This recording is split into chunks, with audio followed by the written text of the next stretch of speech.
Hi, I'm George Vaitia. I'm the executive director and founder of Sharing One Love, previously known as the Life of Freedom Center. Been active in the community as an advocate, anti-human trafficking advocate for almost 8 years now.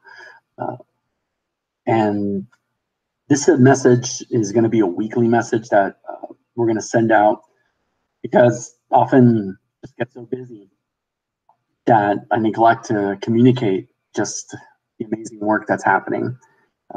So here we go.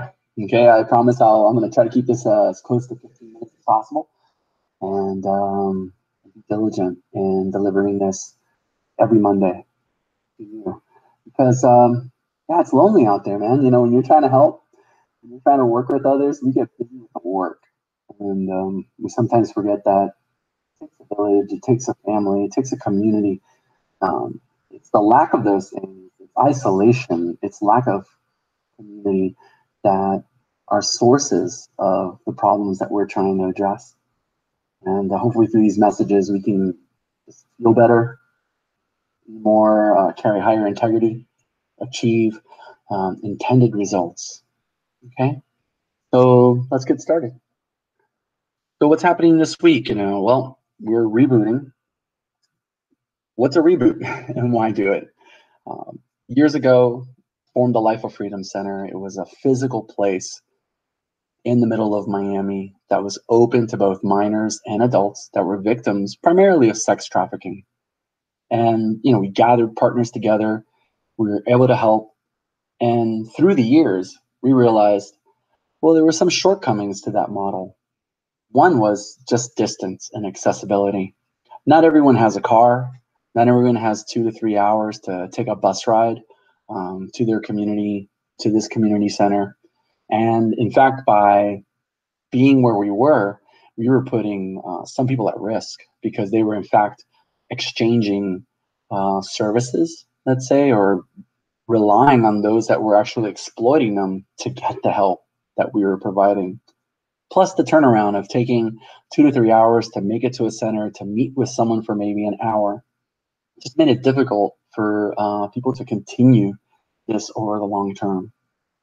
So what came out, and this was really out of a partnership with Barry University, where they were providing us with interns that were offering case management services to the clients, the survivors that we were helping. And what they started doing is meeting at a Starbucks in the community that the clients lived. And what I mean by a client is someone that's been referred to our nonprofit for assistance after they've been qualified as a human trafficking victim, whether it's labor or sex. And we make a commitment when we receive a client that we're going to pursue them with love, with resources, with a commitment that they are greater than the crimes and abuse that they've experienced, and that there's so much more in life than what they've seen so far, hopefully. So not to delve too far into that because, I can be pretty long-winded. But out of this, we've developed relationships with various churches in various parts in the community. And typically, what we've done is identified locations that are often, instead of hours away from where our clients are living, it's usually minutes, maybe 15 minutes, one, really cheap Uber ride or one bus ride.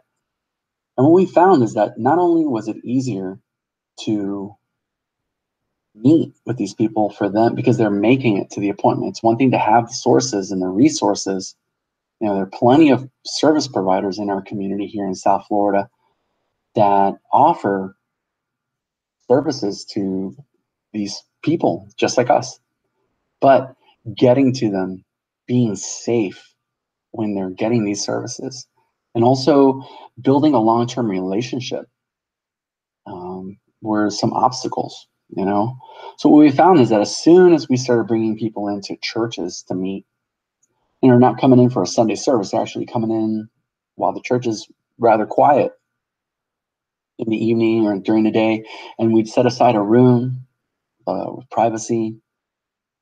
Individual would arrive, get their therapy, get their case management, get their gift card, because sometimes we have to provide financial assistance. And as they're walking out, they're able to find out, hey, there's a women's or men's service coming up. There's a retreat coming up. There's a food pantry that they can access services. There's Al-Anon programs available to them. Just a variety of resources that were already in place for people just like her or him. And after several years of doing this, we've really created a flow that has allowed us to become an integral partner to local police. We recently received a referral from Polaris that we were able to respond to. And we've also started training, instead of just maintaining one small cadre of people, we have a network of people that are now spread across several counties here in South Florida. And hence the importance of communicating, because now there are people that work with us that I don't necessarily see every day, nor can I drive to them on a regular basis. So another reason for this video. So that's the reboot. I was running a model that needed tweaking. The Life of Freedom Center is something that we stepped away from at the beginning of this year. And I've been focused, actually at the beginning of 2017. And since then, we've been able to grow in ways that are unexpected. And I want to share that with you because I think it's really unique and exciting to have this happening in our community and to highlight the people and organizations that are working with us to transform our community to be safe places for the vulnerable, not just for the trafficking. And I mention that because we have been helping people that have been victimized by traffickers, people that have exploited individuals that, for one reason or another, fall victim to these individuals that sell them, for various purposes. And what we find most of the time is that this is the trafficker that put him there. It isn't one mistake that this individual made or one situation. It's been a series of breakdowns that often start in the home, in the family, in the community. And that as a result of this repetitious, constant failing, these individuals become vulnerable. In fact, they become targets for traffickers. So through the Sharing One Love network, we're able to now start focusing on the true source of the problem, which we believe it's a lack of love. It's a lack of compassion for individuals, whether it's as a result of the way they look, the way they speak, or the way they live. And we tend to jump to conclusions as humans.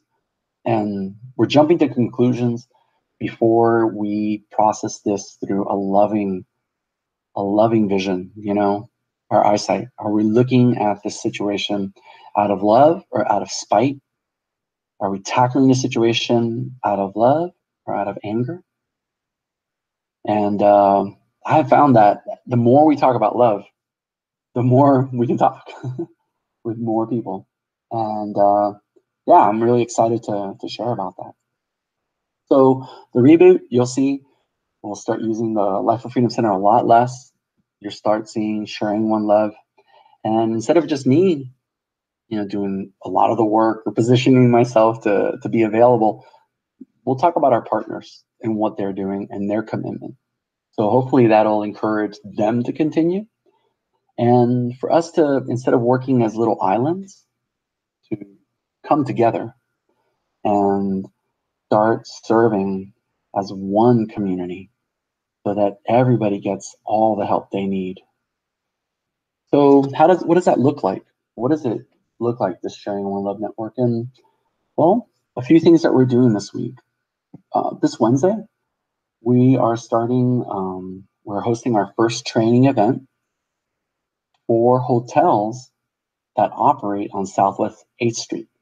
Now, if you're not familiar with Miami, Southwest 8th Street is a very well-known tract that is used by both sex workers and buyers to purchase sex.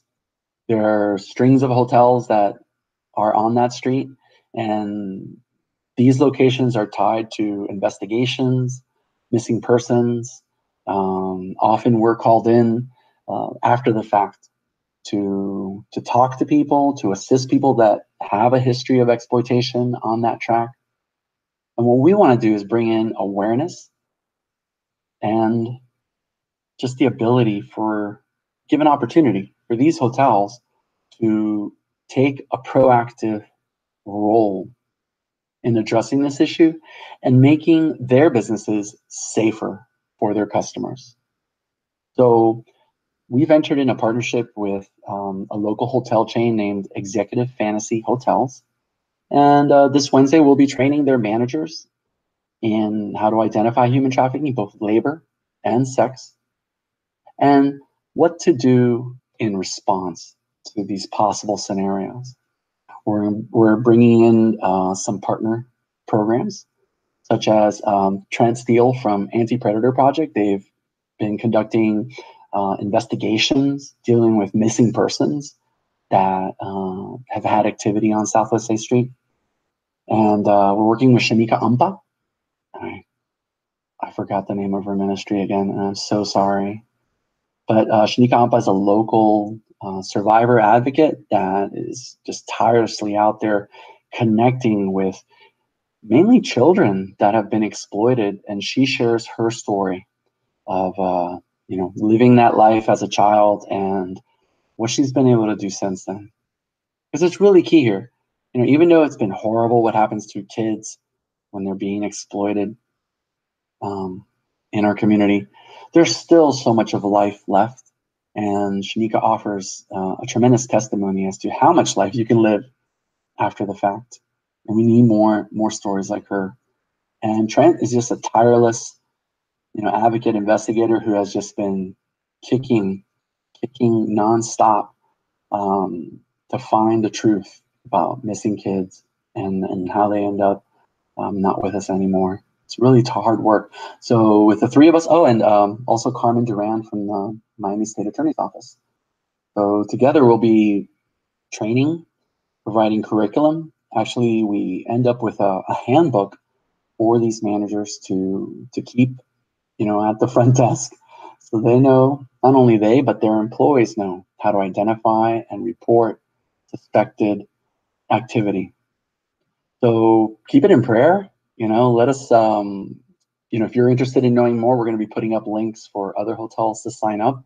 And this is the first, and we're super grateful for having that partnership with Executive Fantasy Hotels and recognizing that, they're taking a proactive step in addressing an issue that is in their wheelhouse, so to speak.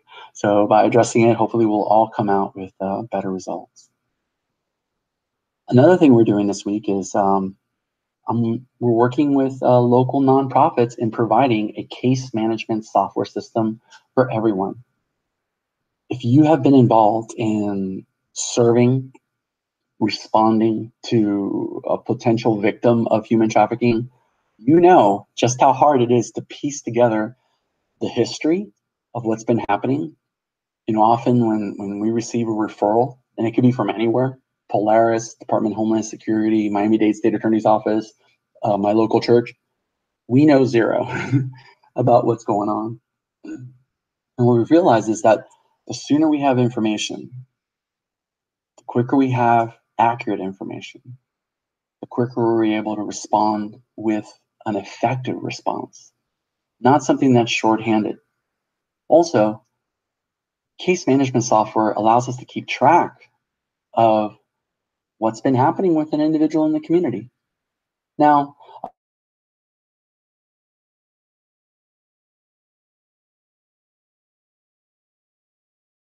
as far as housing, where they live, they're often suffering from multiple issues, whether it's criminal records that they have to address through the courts or through jail. They move around a lot. They come and go. And often we want to believe that once we start helping someone, they're going to stay right where they are. They're not going to do anything else wrong, and they're going to stick with us until we get to the end result. Which is hopefully them living a life of freedom, and having a life that's empowered with job skills, with relationships in the community. And in order to do that, we need to be flexible. We need to be able to meet them where they're at. And also understanding that many of the programs that operate in our community often are made up by volunteers. Even when they're staffed with paid employees, the turnover is great. So someone that was doing a magnificent job case managing or providing therapy, 3 to 6 months ago or 2 years ago, that person might not be around anymore. That individual's knowledge of what they learned about this person and what worked and what didn't work, what were triggers, that is lost. And by setting up a case management system that is accessible by all of our partners, we don't have to start at zero every time that person comes back in. And we're also better equipped to collaborate as one community to deliver all the services they need. For example, about a month ago, I received a call from Polaris early morning, and this girl was hiding out from a pimp, and she needed help. She was scared. She's also, had a history of police that wasn't positive for her, and she was scared of everybody. And what we could surmise is that first, she's in danger. Second, she's not from this community. She's here. She's out of her familiar surroundings. Third, she's been seeking help for a long time and just hasn't gotten all the pieces together when she needs it. So with this case management software, we're able to keep tabs on multiple timelines, multiple engagements by multiple partners to the benefit of that single individual. So now, a month later, that same individual has relationships with law enforcement, with the prosecutor's office, with a counselor, with an advocate that is running a house in our community. And we're still putting it together because these things don't happen overnight.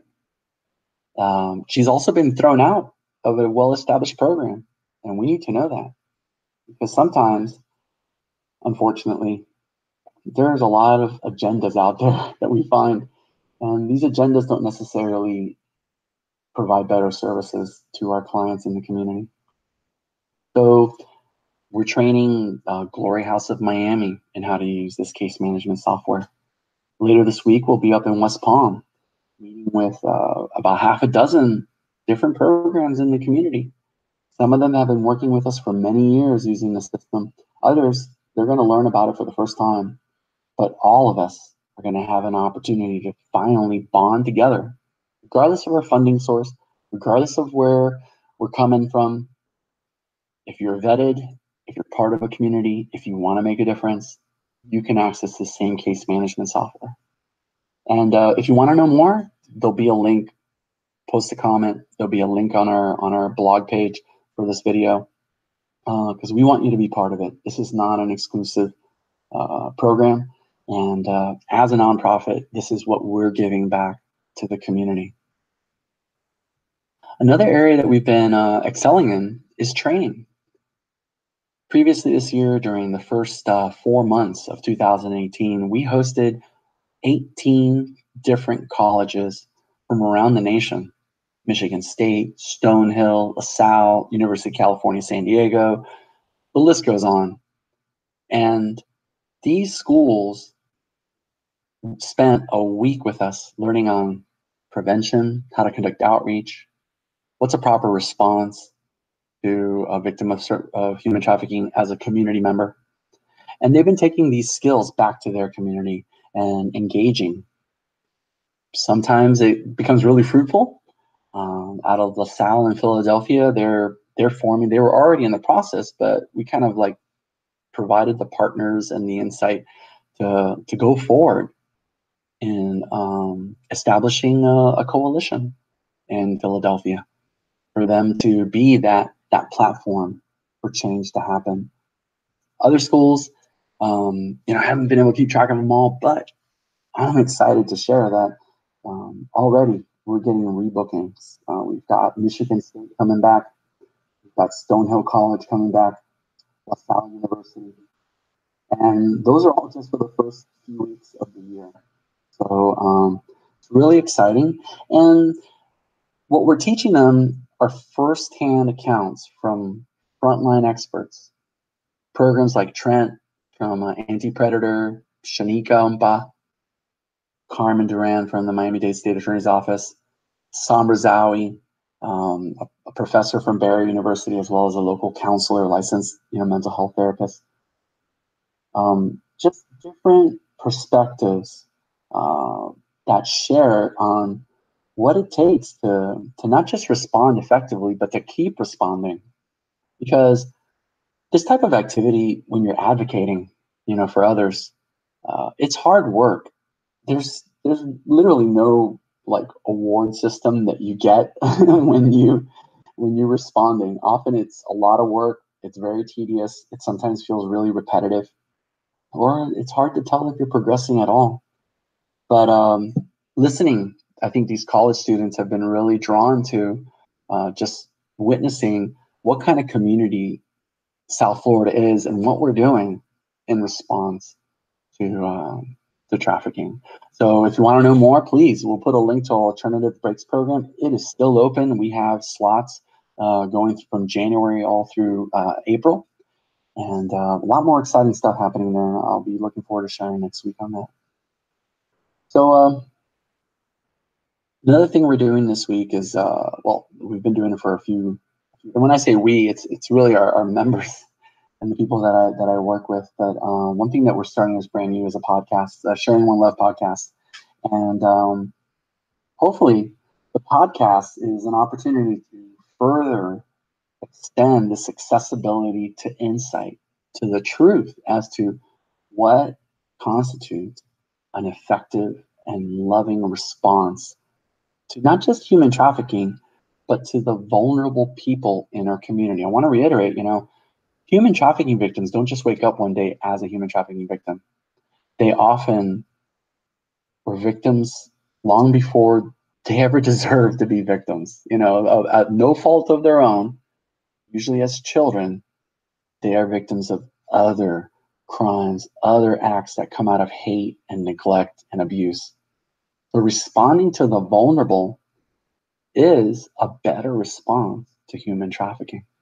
Because once they're in human trafficking, it's an institutionalized, it's a commercial racket, basically, that they become part of. And the abuse and trauma is so much more extensive, at least what I've seen historically with our client base. So the podcast, we're starting with, an area that I know very little about. And I don't know if you're familiar, if you've heard of the FOSTA, SESTA laws, this legislation that passed through Congress and the House, a few months ago, and overnight shut down multiple websites, one of them being Backpage, which was responsible for a lot of the sale of people that included victims of sex trafficking. But when those places were shut down due to these laws, and these laws were put in place with the intention, the goal of protecting children from being sold for sex. And some studies that I've often repeated have shared that, there's close to 200, 300,000 kids out there in the United States every year that are vulnerable to being exploited. And if you haven't seen it, please go check it out. But there's an amazing documentary that really captures just the trauma and just the anxiety that's associated with being victimized and being sold through this commercial website, that was accessible to all. And it's called I Am Jane Doe. And I think it's on your Netflix. You can check it out. But my point was that when Fosta Sesta came about, me being someone that's active in this community, I looked for, okay, what's changed? What's happened? And I asked myself a simple question. Are children not being purchased today because of Fosta Sesta? And I couldn't say no. I have to say yes, they're still being sold. And I asked myself, are buyers no longer buying children for sex, whether they know or not? And what I found is that buyers are still buying. In fact, there are half a dozen websites that have come up to replace that. What I did also see is, did we make everybody safer? Is everybody safer because Fosta Sesta? And also, I can't say yes. What I learned about was that there's a whole community out there, millions of individuals that currently are living on that cusp, especially in the United States, as sex workers.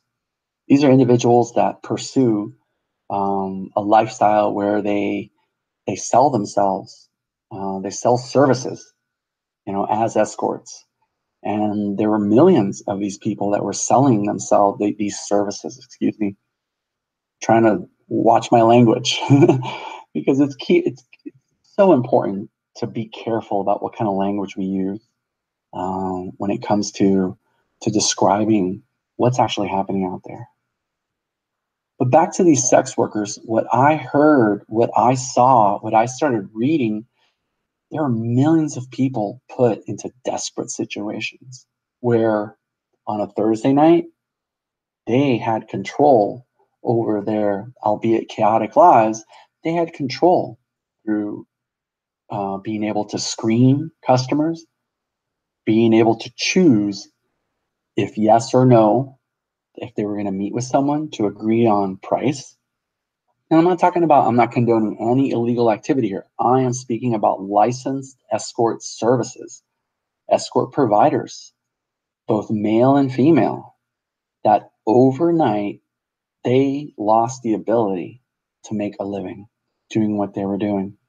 And as the days progressed, the people are becoming homeless.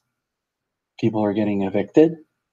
Individuals were finding themselves getting exploited because now, because of the loss of those platforms, these individuals had to go back out on the street to sell their services. And this placed them at greater risk of being exploited. So not I, as an advocate, had always regarded the pros, I'm going to put it in air quotes, these people, they're doing it by choice. There's very little that we can do to help them. They're not going to be willing to change, through our calls. We're looking for the kid, we're looking for that child that's being exploited.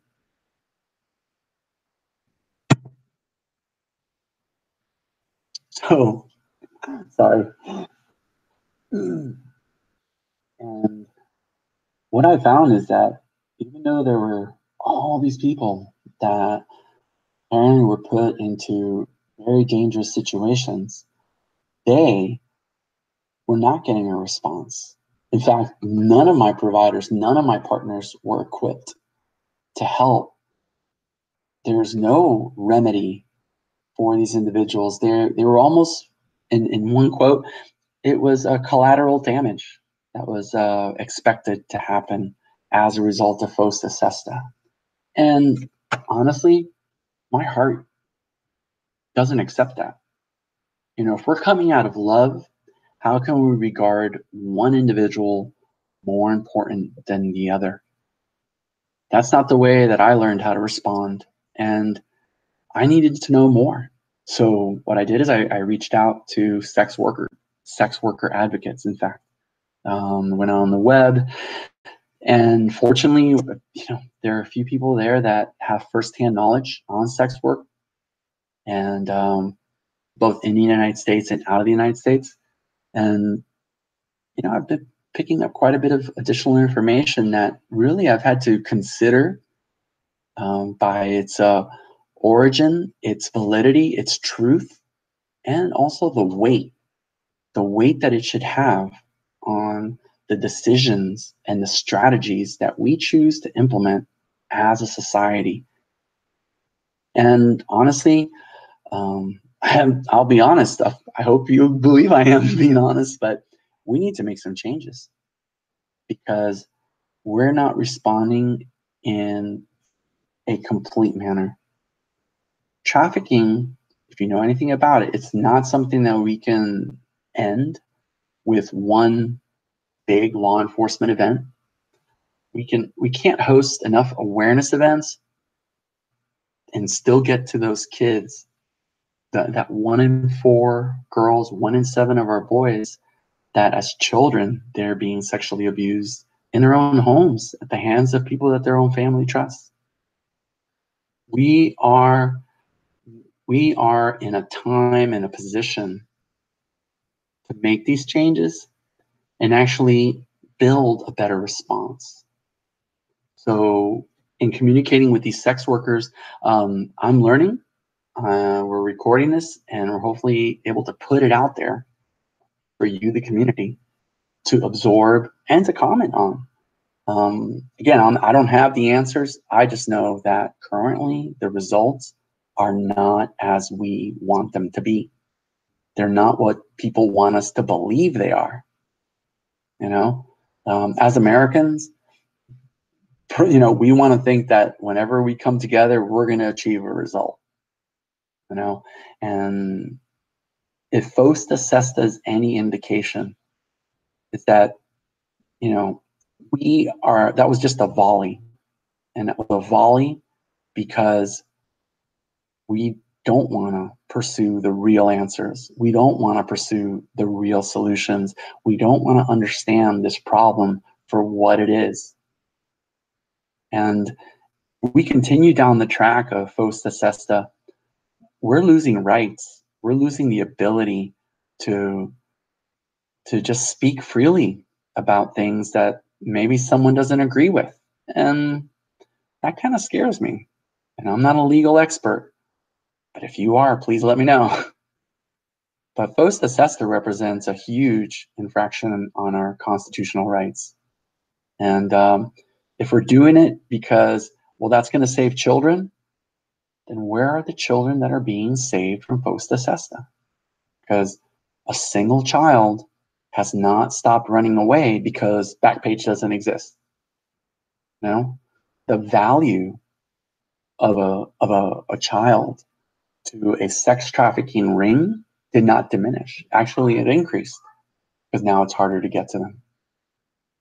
So I hope that you'll stay in tune and keep in touch on our website.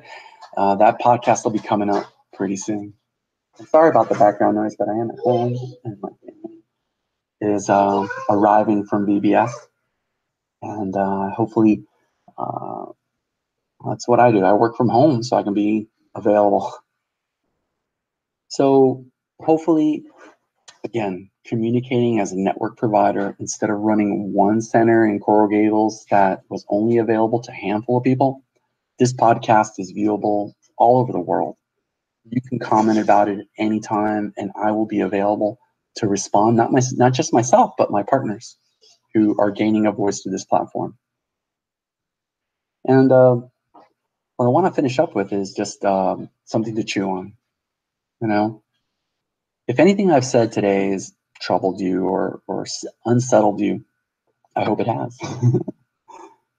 And I want you to think about the Good Samaritan. It's a parable from Jesus that he shared about in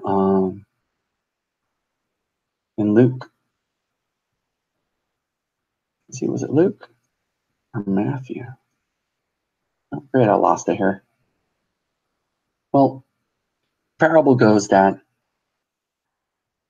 there was a person that was robbed and left for dead on the side of the road.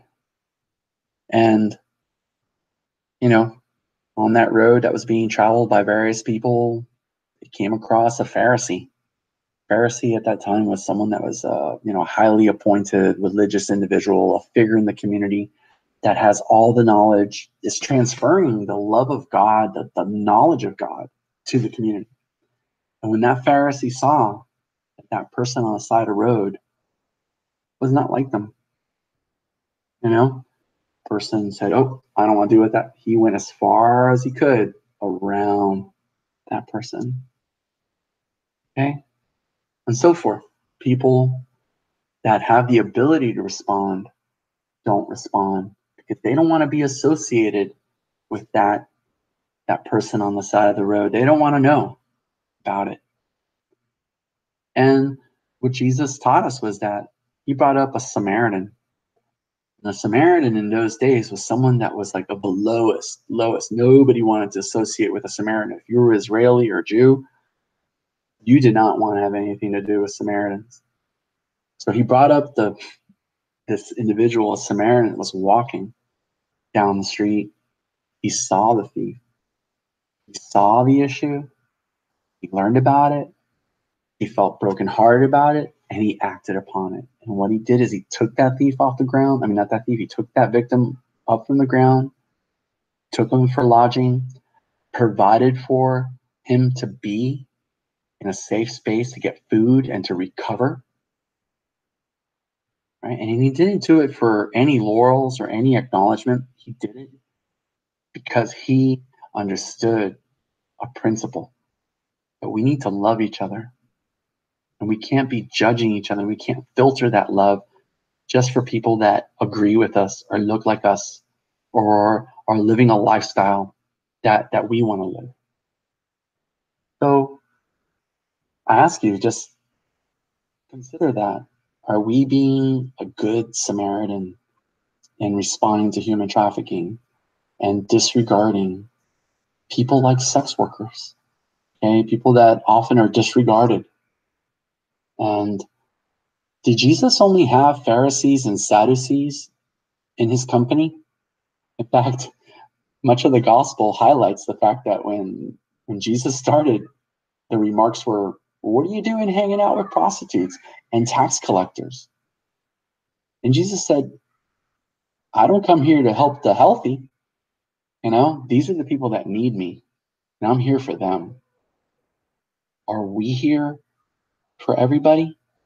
Or are we choosing and just parsing and making it convenient to get the low-hanging fruit, so to speak?